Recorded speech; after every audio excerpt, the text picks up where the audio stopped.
Aujourd'hui, je voudrais, vous inspirer un petit peu pour que vous avanciez à la fois facilement et que vous soyez beaucoup plus efficace. Et vous allez voir que, apprendre l'anglais, c'est avant tout un état d'esprit. C'est avant tout un état d'esprit, mais ça change tout finalement.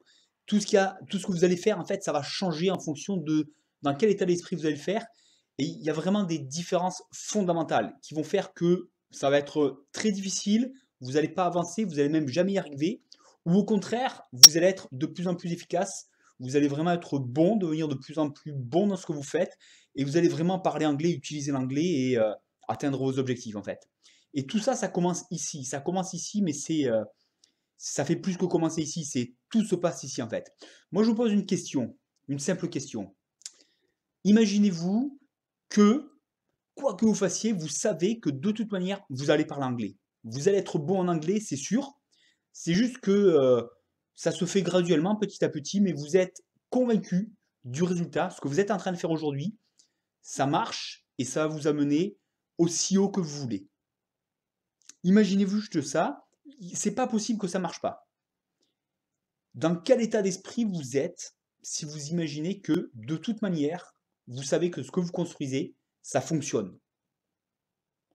Imaginez un petit peu dans quel état d'esprit vous êtes dans ce cas-là. En fait, c'est cet état d'esprit-là qu'il faut avoir et qui va faire que tout va changer. Je vous explique pourquoi.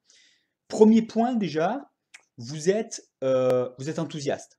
Vous êtes enthousiaste parce que plutôt que de douter la moitié du temps, voire plus, parce qu'on a tendance à beaucoup douter dès qu'on fait quelque chose, notamment quelque chose de nouveau. Au lieu de douter, vous passez votre temps à vous réjouir déjà de ce que vous êtes en train de construire, de ce que vous allez atteindre. Parce que c'est sûr, à chaque fois que vous pratiquez d'une manière ou d'une autre de l'anglais, c'est pas forcément un travail là, mais chaque fois que vous écoutez de l'anglais, vous savez que vous améliorez. Chaque fois que vous faites attention à comment est écrit un peu quelque chose en anglais, vous savez que vous améliorez. Chaque fois que vous essayez de parler, vous savez que vous vous améliorez.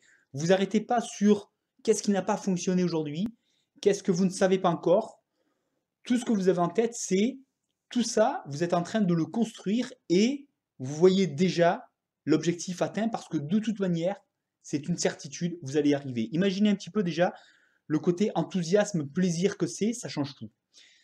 Comme je dis, on passe beaucoup de temps à douter.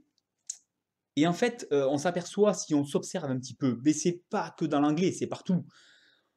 En fait, plus on s'observe et plus on s'aperçoit que la partie doute, la partie un petit peu pessimiste, elle prend énormément de place dans notre vie. Je ne sais pas si vous avez déjà entendu ça, mais en fait, il y a des gens qui ont étudié un petit peu nos pensées, et il s'avère que c'est quelque chose, c'est énorme. Quelque chose comme 80% de nos pensées sont négatives en permanence. C'est assez affolant. Et si on prend simplement ce projet de parler anglais, eh ben, c'est la même chose. On s'aperçoit qu'on passe beaucoup plus de temps à douter, à regarder ce qu'on ne sait pas encore, ce qu'on n'arrive pas encore à faire. Et forcément, c'est un poids énorme. Et si on peut s'enlever ce poids-là, et simplement, je fais toujours le parallèle, mais regardez des enfants qui apprennent à parler, ils n'ont pas ce doute, ils n'ont pas toutes ces histoires pessimistes dans leur tête. Ils sont juste attirés vers ce qu'ils veulent faire. Ils sont attirés vers les gens qui parlent, les adultes, les plus grands, et ils veulent faire pareil. C'est comme ça qu'on a fait quand on était enfant. On avait juste cet enthousiasme de vouloir communiquer. C'est ce qui nous a porté. Et au-delà de ça, j'ai envie de dire, on n'avait pas ces 80% d'état d'esprit qui nous freinaient en permanence. Nous, c'est comme si on avançait avec un énorme frein qui nous retenait en permanence. C'est un poids énorme et on peut se l'enlever. C'est juste, voilà, il faut le remarquer, il faut le savoir, qu'on a ce frein en permanence, qu'on peut l'enlever. Et l'état d'esprit, c'est, ok, qu'est-ce qui se passe si je ne peux pas ne pas réussir en fait? Parce que si vous réfléchissez bien, de toute manière, à chaque fois que vous pratiquez de l'anglais, comme je dis, c'est pas forcément un travail, mais que vous plongez un petit peu dans l'anglais, à chaque fois que vous êtes observateur, que vous testez, vous expérimentez, forcément, c'est rationnel, hein, forcément vous progressez. Vous apprenez de nouvelles choses à chaque fois. Donc forcément, vous savez qu'à chaque fois, vous faites un pas en avant. Et si vous enlevez ces 80% de freins, bah, imaginez, vous allez avancer beaucoup plus vite et vous êtes beaucoup plus léger, ça va être beaucoup plus facile. Vous allez juste avoir l'aspect plaisant, l'aspect plaisant. Alors, il y a l'état d'esprit et au résultat, qu'est-ce que ça change? Bon voilà, on vient d'en parler un peu, mais d'une manière globale, la pratique, qu'est-ce que ça devient? Ça devient une expérimentation.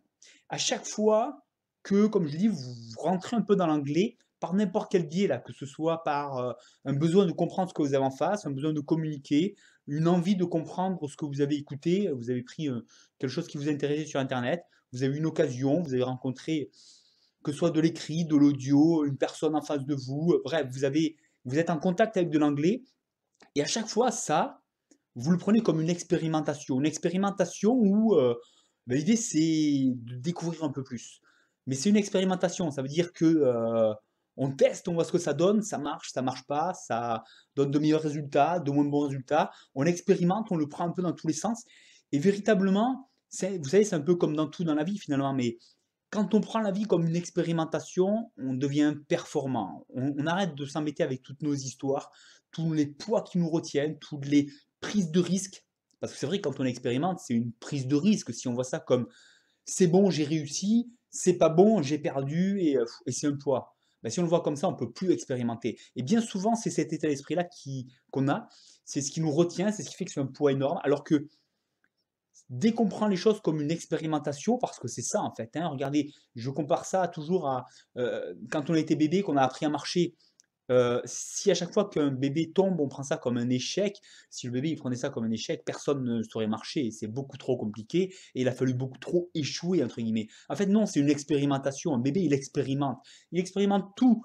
Et c'est comme ça qu'il devient très performant dans tout. Vous imaginez quand on est bébé, tout ce qu'il faut apprendre. On n'est même pas capable, les muscles sont même pas formés pour pouvoir se tenir debout, mais on est déjà en train d'expérimenter. Et tout se forme par rapport à ça. Donc apprendre l'anglais, c'est une expérimentation, c'est cet état d'esprit-là qu'on ne peut pas finalement ne pas réussir tant qu'on expérimente, on s'approprie, et plus on s'approprie, plus on devient bon. Et forcément, on ne peut qu'arriver à atteindre l'objectif qu'on veut tant qu'on continue à expérimenter comme ça. Et donc on se fait plaisir, on devient performant, on enlève ses 80% de poids et on a vraiment cette attitude qui fait que on est performant. Si vous prenez, que ce soit les gens qui sont devenus bons dans les langues, que ce soit les entrepreneurs, que ce soit les gens voilà, qui ont exploré des domaines un petit peu où ils ont été meilleurs que la moyenne, vous apercevez que ils ont toujours cet état d'esprit d'explorateur, un peu comme un débutant qui ne se pose pas de questions, qui a envie, qui va tester, qui va essayer, et qui surtout fait beaucoup de tests, qui fait beaucoup d'expérimentation. Et c'est ça qui fait qu'on est beaucoup plus performant, on avance beaucoup plus vite. C'est quand on est capable de faire beaucoup plus d'expérimentation, beaucoup plus de tests. Et quand on voit ça comme des expérimentations, ben, finalement, c'est un peu un besoin qu'on a quand on est, enfin, en tant qu'être humain, on aime explorer. Le problème, c'est quand on grandit, on apprend à ça, c'est un échec, c'est pas bien. Et du coup, on n'explore plus. Et c'est pour ça que les vies sont devenues un peu fades dès qu'on est devenu adulte. On n'ose plus bouger, on fait un peu comme tout le monde, on reste dans la moyenne, on n'explore plus rien. Enfin, tout devient fade parce qu'il n'y a plus de grands projets, parce que c'est trop ambitieux, c'est trop difficile, c'est trop de peur finalement, peur de se heurter à beaucoup de choses. Et puis, voilà, au regard des autres, par exemple aussi, ça fait partie des, entre guillemets, des freins qui nous retiennent, des peurs, des échecs, et voilà. Euh, donc, vous voyez, tout ça, c'est ce que je veux dire, c'est que l'état d'esprit, c'est pas juste dans sa tête, c'est vraiment concrètement, voilà. Soit vous êtes un explorateur, vous expérimentez, et forcément, vous allez vous ouvrir beaucoup de portes, que ce soit en anglais, que ce soit dans le reste, c'est pareil. Et moi, je vous invite à écouter un peu voilà, les gens qui ont réussi, qui continuent à réussir, pas qui ont réussi une chose dans leur vie là, qui réussissent d'une manière générale, globale. Ils ont cet état d'esprit-là, ils ont cette pratique. Cette pratique, c'est de l'exploration et ils n'hésitent pas à redevenir débutants tout le temps pour aller explorer plus de domaines. Et c'est vraiment ça qui fait qu'on est performant. Et moi, je vous invite à devenir cet expérimentateur, à vous faire plaisir, expérimenter l'anglais. Et souvenez-vous que c'est pas et si je ne pouvais pas échouer, c'est une réalité. C'est tant que vous explorez, vous devenez meilleur. Donc cet état d'esprit-là, vous pouvez le garder. C'est une vision sûre. Tant que vous explorez, vous ne pouvez que réussir, qu'être meilleur en anglais. Et il n'y a pas de limite. The sky is the limit, comme on dit en anglais. Donc le ciel est la limite. Faites-vous plaisir, apprenez l'anglais. Donc moi, je vous retrouve très bientôt. Vous inscrivez à la chaîne YouTube pour qu'on se retrouve très bientôt si ce n'est pas fait. Un petit pouce en l'air si ça vous a plu. Et puis, bien sûr, si vous n'avez pas reçu la méthode que je vous propose, hein, c'est très simple. Vous vous inscrivez sur le site parlanglais.training. Vous avez le lien juste sur l'image suivante et on se dit à très bientôt. Bye bye.